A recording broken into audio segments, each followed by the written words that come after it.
जैसा कल हमने श्रवण किया। लेकिन लीला राज्य में दो वस्तु हैं, एक रस है, एक तत्व है। तत्व पात्र है और रस पदार्थ है।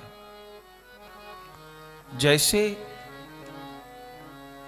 पीना दूध ही होता है, लेकिन दूध पीने के लिए पात्र भी चाहिए। कोई हाथ में भर के तो दूध नहीं पिएगा, तो दूध के लिए पात्र भी चाहिए, गिलास भी चाहिए। लेकिन कोई गिलास नहीं पीता, पीते सब दूध ही हैं। लेकिन दूध पीते हैं, इसका अर्थ ये भी नहीं हो गया कि गिलास निरर्थक है। यदि गिलास गंदा है तो उसमें रखी सामग्री भी दूषित हो जाएगी। यदि पात्र फूटा हुआ है तो सामग्री बिखर जाएगी। तो पीना पात्र को नहीं है, पीना तो रस को ही है, लेकिन पात्र भी चाहिए। जैसे केले की गिरी ही खानी है, लेकिन केले का छिलका भी चाहिए।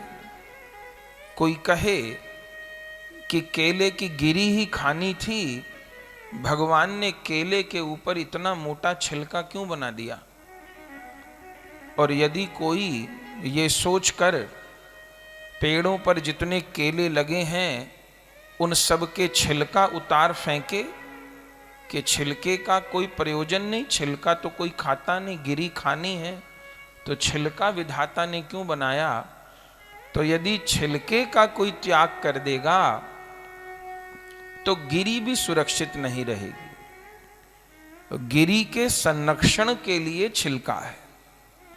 भले छिलका खाया न जाता हो, पर छिलके की भूमिका कम नहीं है उस गिरी के परिपक्व होने में। ऐसे ही यह ग्रंथ है तो श्री राधा रस की, रस सुधा की निधि, प्रिया जी के प्रेमामृत की यह निधि है ग्रंथ। लेकिन मंगलाचरण में तत्व का निरूपण भी हो रहा है। क्यों? क्योंकि तत्व के बिना केवल रस चर्चा भटक सकती है। माने जिन प्रिया जी के रस के अधीन स्वयं श्याम सुंदर ही हैं, जिन प्रिया जी के उस प्रेम रस में अवगाहन करने के लिए बड़े बड़े रसिक लालायित हैं, बड़े बड़े आचार्य जिन प्रिया जी का यशगान कर रहे हैं, कृपा के लिए प्रार्थना कर रहे हैं, तत्वतः वह प्रिया जी कौन है? तो इस श्लोक में ऐश्वर्य का वर्णन हो रहा है। रस के मूल में ऐश्वर्य होता है। ऐश्वर्य के बिना रस की पूर्ण रूप से निष्पत्ति नहीं होती। तो वो प्रिया जी कौन है? ये किसी सामान्य नायिका के प्रेम की चर्चा नहीं हो रही, ये किसी सामान्य कामनी की चर्चा नहीं हो रही। न तो ऐसा भी होता है कि श्री राधा कृष्ण की लीला सुनकर के लोग संसारिक पति पत्नी का भाव कर लेते हैं। ऐसा क्यों हो जाता है? ऐसा इसीलिए हो जाता है कि तत्व की विस्मृति हो जाती है। राधा माधव की प्रेममयी लीलाओं को सुनकर के साधारण लड़का लड़की का भाव आ गया, साधारण नायक नायिका का भाव आ गया, साधारण स्त्री पुरुष का भाव आ गया, तो हो गई उपासना फिर तो ये याद रहे वे प्रिया प्रियतम कौन है। उसमें भी श्याम सुंदर का तत्व फिर भी कहीं याद रहता है। लेकिन प्रिया जी का तत्व तो अत्यंत दुरूह है, छिपा है। परम धन राधा नाम आधार, श्री शुक प्रगट कियो नहीं याते, जान सार को सार। जाहि श्याम मुरली में टेरत सुमिरत। All new awesome intelligence brings best of AI features. It brings intelligent video editing. सुमिरत बारंबार, कोटिक रूप धरे नंद नंदन, तऊ न पायो पार। व्यास दास अब प्रगट बखानत, डारी भाड़ में भार। परम धन राधा नाम आधार, श्री शुक प्रगट कियो नहीं आते, जान सार को सार। सार का भी सार मान करके श्री सुखदेव जी भी भागवत जी जैसे ग्रंथ में जिस रस को छिपा गए, सबके सार श्री कृष्ण हैं, पर उन श्री कृष्ण का सार भी श्री राधा है। तो यहां प्रिया जी के ऐश्वर्य की ओर दृष्टि है। कह रहे हैं ब्रह्मेश्वरादि सुदुरूह पदार बिंद, श्रीमत पराग परमाद्भुत वैभवाया। सोचिए रसिकों की वाणी कैसी होती है। प्रिया जी के चरण रज को क्या कह रहे हैं? श्रीमत पराग परमाद्भुत वैभवाया।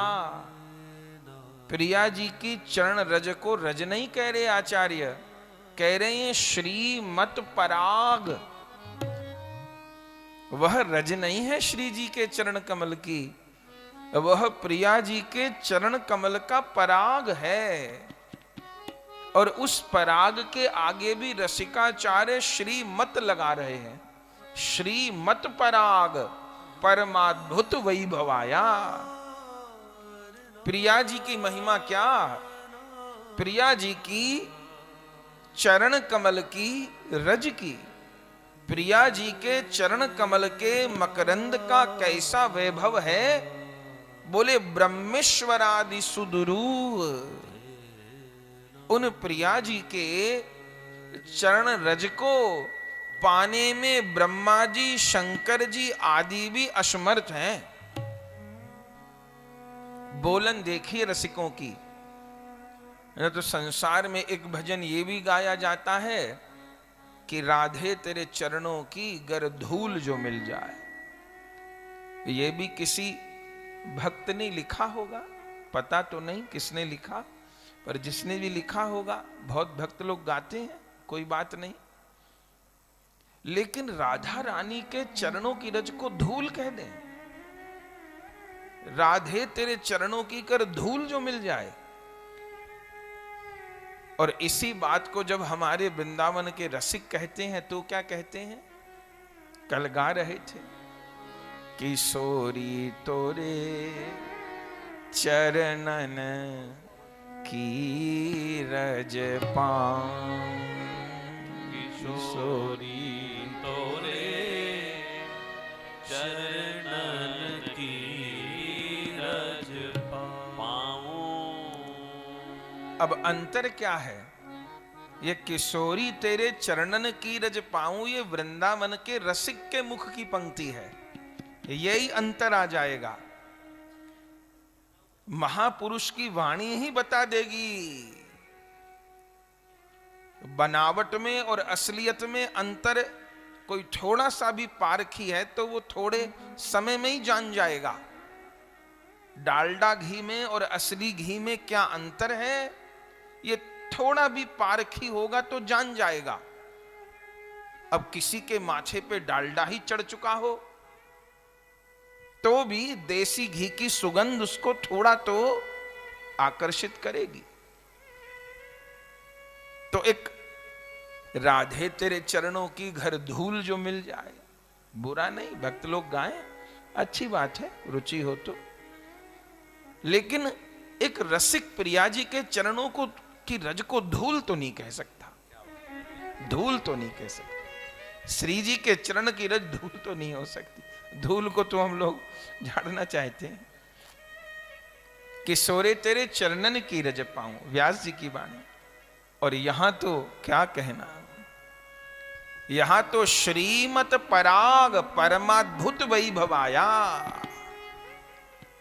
श्री जी के चरण रज का वर्णन करना है तो शब्द क्या लगा रहे हैं, श्रीमत पराग परमाद्भुत वैभवाया। पदारविंद श्रीमत पराग परमाद्भुत वैभवाया। उन प्रिया जी के चरण कमल का श्री पराग। आप पूछ सकते हैं कि धूल कह दिया, रज कह दिया, पराग कह दिया, महाराज बात तो वही है, ये कोई कह सकता है? नहीं, बात एक नहीं है, बात एक नहीं है। इस मार्ग में श्रद्धा से गति होती है। श्रद्धा माने महत्व बुद्धि। किसकी? नाम के प्रति, धाम के प्रति, इष्ट के प्रति, सत्संग के प्रति कितनी महत्व बुद्धि है। जैसे कौन बच्चा टॉप करता है स्कूल कॉलेज में? कौन बच्चा टॉप करता है? जिसकी अपनी कोर्स के प्रति, बुक्स के प्रति, विद्या के प्रति महत्व बुद्धि होती है। नहीं नहीं नहीं नहीं नहीं, और कोई काम नहीं करना, मुझे पढ़ना है, मेरे एग्जाम आ रहे हैं, मुझे ये एम हासिल करना है, लक्ष्य हासिल करना है। कुछ लोगों की रफ थिंकिंग होती है, अरे हो जाएगा, छोड़ो भैया, कोई बात नहीं, थोड़ा ये भी कर लो, थोड़ा वो भी कर लो।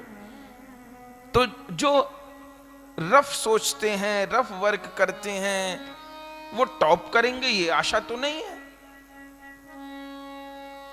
जो बच्चे टॉप करते हैं, ऐसा नहीं कि उनमें फेल होने वाले से बुद्धि बहुत तीव्र होती है।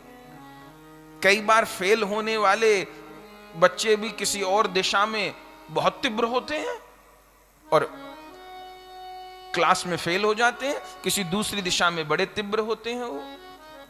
पर जो बच्चा टॉप करता है, ऐसा नहीं कि उसकी बुद्धि फेल होने वाले से कुछ अलग ही थी, नहीं, उसमें एक गुण था कि उसने विद्या को महत्व दिया।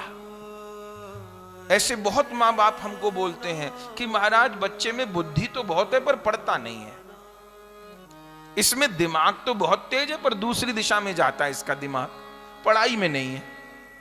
ऐसा बहुत मां बाप बोलते हैं। तो कौन बच्चा टॉप करता है, कौन बहुत अच्छे नंबरों से पास होता है? जिसकी उस विद्या के प्रति महत्व बुद्धि है।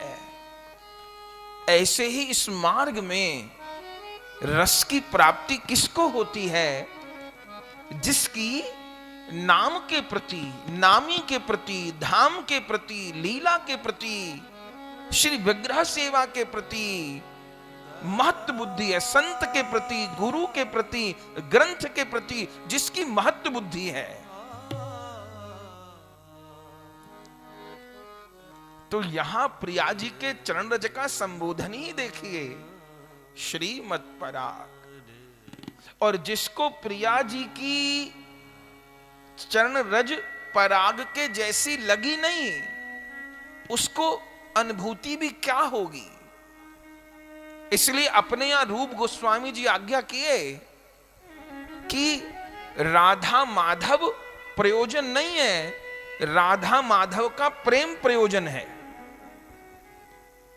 न तो श्री कृष्ण पूतना को भी मिले, पूतना ने भी तो गोद में खिलाया है, पूतना को भी मिले, शक्टासुर को